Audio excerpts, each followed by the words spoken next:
പറയാം. ആ ഇവിടെ കാശ്മീരിന്റെ ഈ 370-ാം വകുപ്പ് എടുത്തു കളഞ്ഞ വലിയൊരു പ്രചരണമുണ്ട്. അത് ആദ്യം പറയും. 370-ാം വകുപ്പ് എടുത്തു കളഞ്ഞതോടുകൂടി കാശ്മീരിൽ സമാധാനം വന്നു എന്നൊരു പ്രചരണം പച്ചക്കള്ളമാണ്. കാശ്മീരിൽ സമാധാനം വന്നതിന് പലരുടെയും പങ്കുണ്ട്. അതിൽ എനിക്ക് രാഷ്ട്രീയമല്ലാതെ പറയേണ്ട ഒരു പേര് അടൽ ബിഹാരി വാജ്പേയിയുടേതാണ്. അദ്ദേഹം NDAയുടെ നേതാവായിരുന്നു, BJP ആയിരുന്നു. പക്ഷെ എനിക്ക് വാജ്പേയി അടൽജി കാശ്മീരിലെ ഇന്നത്തെ സമാധാനത്തിന് അദ്ദേഹത്തിന് വലിയൊരു പങ്കുണ്ട്. അത് നമുക്ക് രാഷ്ട്രീയമായിട്ട് അദ്ദേഹം BJP ആയതുകൊണ്ട് കാണാതിരിക്കുക എന്നുള്ള സമീപനമൊന്നും എനിക്കില്ല. ഇന്ന് അവിടെ സമാധാനം വന്നിട്ടുണ്ടെങ്കിൽ വികസനത്തിന്റെ പാതയിലേക്ക് കാശ്മീരിനെ കൈപിടിച്ചു കൊണ്ടുവന്ന അടൽജിക്ക് വലിയൊരു പങ്കുണ്ട്, അത് നിഷേധിക്കില്ല. പിന്നീട് മൻമോഹൻ സിംഗിന്റെ 10 വർഷത്തെ വികസന പ്രവർത്തനങ്ങൾ. ഇപ്പോ 2004-ലാണ് ഞാൻ ആദ്യമായിട്ട് കാശ്മീർ പോയത്. അന്ന് ഈ ഭീകര പ്രവർത്തനം ശക്തമായ ഒരു കാലഘട്ടത്തിലാണ്. അന്ന് ജമ്മുവിൽ നിന്ന് ശ്രീനഗറിലേക്ക് എത്താൻ എന്റെ സുമോ വാഹനം, ഞാൻ സഞ്ചരിച്ച സുമോ വാഹനം നോൺ സ്റ്റോപ്പ് ആയിട്ട് ഇടയ്ക്ക് ഭക്ഷണം കഴിക്കാൻ മാത്രമേ നിർത്തിയിട്ടുള്ളൂ. അന്ന് 9.5 മണിക്കൂർ എടുത്തിട്ടുണ്ട്, 10 മണിക്കൂറോളം എടുത്തിട്ടുണ്ട്. എന്നാൽ കഴിഞ്ഞ 3 മാസം മുമ്പ് ഞാൻ വീണ്ടും എനിക്ക് ഈ പുതിയ വികസന പ്രവർത്തനം കാണാൻ വേണ്ടി ഞാൻ ജമ്മുവിൽ നിന്ന് സുമോ വഴിക്ക് തന്നെ പോയി. അത് പല ടണലിന്റെയും പണി നടന്നുകൊണ്ടിരിക്കുകയാണ്, ധാരാളം പ്രവർത്തനങ്ങൾ പാതി വഴിക്കാണ്. എന്നിട്ടും 4.5 മണിക്കൂർ കൊണ്ട് ജമ്മുവിൽ നിന്ന് ശ്രീനഗർ എത്തി. അപ്പൊ ജനങ്ങൾ കൂടുതൽ അടിച്ചിരിക്കുന്നു, കൂടുതൽ വികസന പ്രവർത്തനങ്ങൾ. ഇതിന്റെ തുടക്കം അടൽജിയുടെ കാലത്ത് തുടങ്ങിയതുണ്ട്, പിന്നീട് മൻമോഹൻ സിംഗിന്റെ കാലത്ത് തുടങ്ങിയതുണ്ട്, പിന്നീട് ഈ ഗവൺമെന്റിന്റെ കാലത്ത് പൂർത്തീകരിച്ചിട്ടുണ്ട്. എല്ലാവരും അതിന്റെ തുടർച്ചയ്ക്ക് അവകാശികളാണ്, അതൊന്നും അല്ലാതെ ഞാൻ പറയില്ല. വികസനം നടക്കുന്നുണ്ട്, നല്ല വികസനം നടക്കുന്നു. പറയട്ടെ, ആ വികസന പ്രവർത്തനം വന്നതോടുകൂടി കാശ്മീരിലെ ജനങ്ങൾ സമാധാനത്തിലേക്ക് വന്നു. വികസനം വന്നപ്പോൾ കൂടുതൽ ടൂറിസ്റ്റുകൾ വരാൻ തുടങ്ങി, കൂടുതൽ ആളുകൾ ഇടപെടാൻ തുടങ്ങി. അവര് ബാക്കിയുള്ള ഇന്ത്യയിലെ മറ്റ് പ്രദേശങ്ങളിലേക്ക് അവർ വരാൻ തുടങ്ങി. സഞ്ചാര സ്വാതന്ത്ര്യം കൂടി, ആളുകളുമായുള്ള ഇടപെടലും കൂടി. അതോടുകൂടി അവരൊരു പുതിയൊരു തലത്തിലേക്ക് അവർ ഉയർത്തിക്കൊണ്ടുവരാൻ സാധിച്ചു.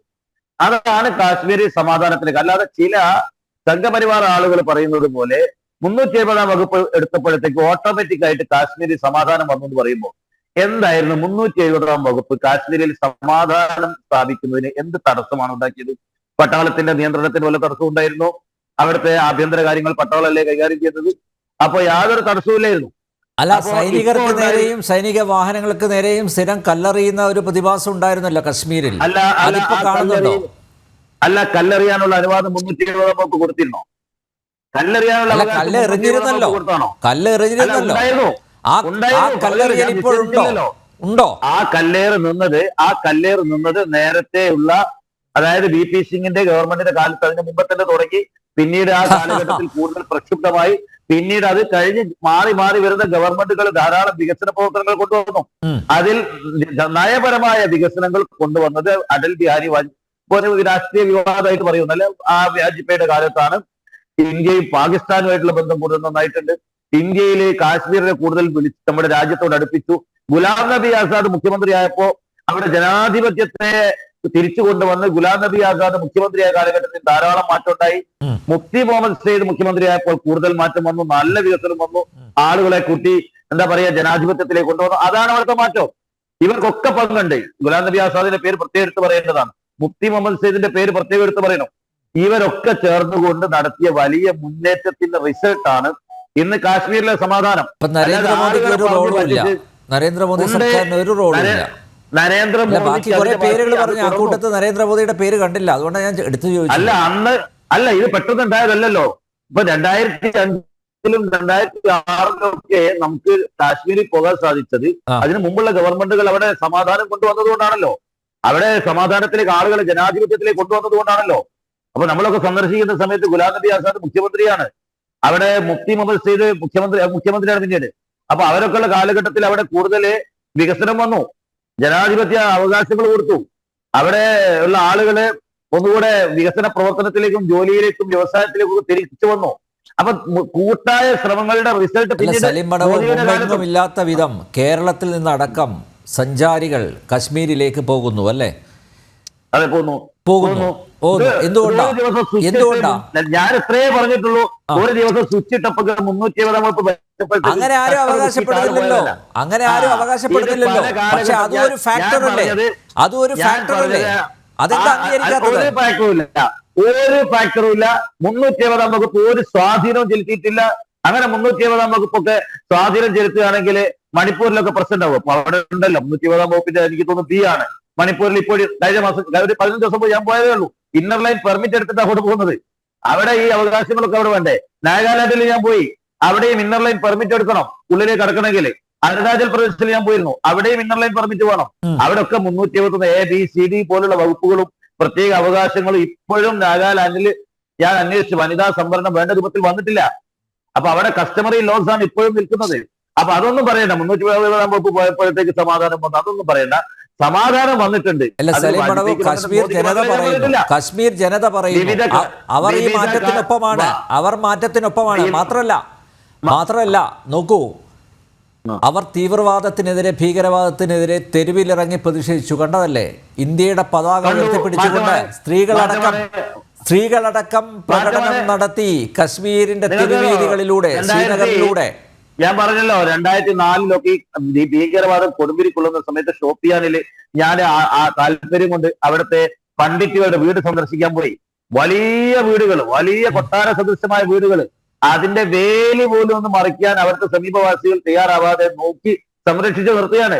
ഇപ്പോഴുണ്ട് അവിടെ ഇഷ്ടം പോലെ. ഈ വീടുകളൊന്നും ആരും കയ്യേറിയിട്ടില്ല. അപൂർവം എവിടെയെങ്കിലും ഉണ്ടോ എന്ന് എനിക്കറിയില്ല. പക്ഷെ ഞാൻ ഇപ്പൊ കുപ്പുവാരയിൽ കഴിഞ്ഞ ഒരു 3 മാസം മുമ്പ് ഞാൻ പോയപ്പോ 2-3 വീട് ഞാൻ വീണ്ടും കാണാൻ പോയി, വീഡിയോ എടുക്കാൻ വേണ്ടിയിട്ട്. അതൊക്കെ അതുപോലെ കിടക്കുക. അതിങ്ങനെ എന്താ പറയാ, ചെതല് പിടിച്ച് വീഴാന്നല്ലാതെ അവിടെയുള്ള ജനങ്ങൾ അതൊന്നും എടുത്തിട്ട് അന്നും ഈ ഭീകരവാദത്തിന്റെ കാലത്തും ആളുകൾ പറഞ്ഞു ഞങ്ങളല്ല പണ്ഡിറ്റുകളെ ഓടിക്കുന്നത്, പാകിസ്ഥാനിൽ നിന്ന് നുഴഞ്ഞു കയറി വരുന്ന ഭീകരവാദികളാണ് ഹിന്ദു സമുദായക്കാർക്കെതിരെ അക്രമം നടത്തുന്നത്, ഞങ്ങളുടെ പേര് കെട്ടിവെക്കരുത്, ഞങ്ങൾ അവരോട് സ്നേഹിക്കുന്നു, ഞങ്ങൾ ആരെയും അട്ടി ഓടിക്കുന്നില്ല എന്ന ആളുകൾ ആണയിട്ട് പറയുന്നു.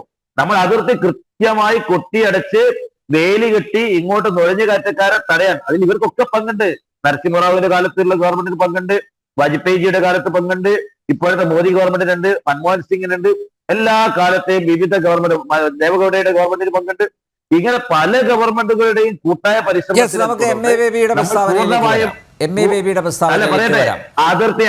ഭരണഘടനയിലെ 370 വകുപ്പ് എടുത്തു കളഞ്ഞതിലെ അമർഷമാണ് പഹൽഗാം ഭീകരാക്രമണത്തിന് പിന്നിലെന്ന് CPM-ന്റെ ജനറൽ സെക്രട്ടറി പറയുമ്പോൾ അദ്ദേഹം എന്താണ് ഉദ്ദേശിച്ചത്?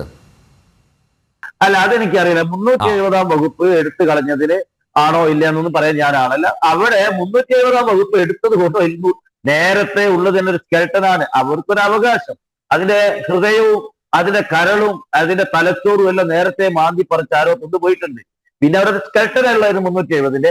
അപ്പൊ ആ 370 എടുത്തത് കൊണ്ട് കാശ്മീരികൾക്ക് പ്രത്യേകിച്ച് പ്രയാസമുണ്ട്, അല്ലെങ്കിൽ അത് അവരെ അവഹേളിച്ചുകൊണ്ട് എടുത്തു കളഞ്ഞതിനെയാണ് പൊതുവെ എതിർക്കുന്നത്. അവർക്കൊരു എന്താ പറയുക, ഒരു 6 വർഷത്തെ ആകെയുള്ള അവകാശം എന്താണ്, അവിടുത്തെ നിയമസഭ 6 വർഷം ഉണ്ടാവും എന്നുള്ളൊരു പ്രധാനപ്പെട്ട വ്യത്യാസം. അല്ലാതെ ബാക്കിയുള്ള വകുപ്പൊക്കെ പോയിട്ടുണ്ട്, കാര്യമായിട്ടൊന്നും ഇല്ലാതാണ് ഞാൻ മനസ്സിലാക്കുന്നത്. അല്ല സലീം മടവൂർ, സാഫ്രൺ ടെററിസം നേരത്തെ ശിവശങ്കർ അത് ചൂണ്ടിക്കാണിച്ചു. സാഫ്രൺ ടെററിസം എന്ന് പറയുന്നവർക്ക് എന്തുകൊണ്ട് ഇസ്ലാമിക് ടെററിസം എന്ന് പറയാൻ നാവ് പൊങ്ങുന്നില്ല?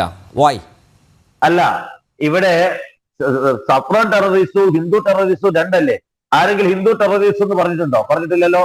പറഞ്ഞിട്ടുണ്ട്. ഹിന്ദു ടെററിസം പറഞ്ഞു, ഞാൻ കേട്ടിട്ടില്ല. പറഞ്ഞിട്ടുണ്ട്. ഒരാൾ ഉപയോഗിക്കില്ല.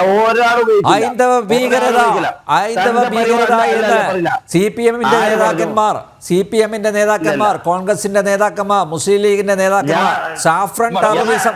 2011 ഹിന്ദു പത്രം എടുത്തു നോക്കൂ. പി ചിദംബരവും ദിഗ്വിജയ് സിംഗ് ഒക്കെ പറഞ്ഞിട്ടുണ്ട് ഹിന്ദുത്വ ഭീകരത, ഹൈന്ദവ ഭീകരത. എനിക്കറിയില്ല. എന്നെ സംബന്ധിച്ച് സംഘപരിവാർ ഭീകരത എന്ന വാക്ക്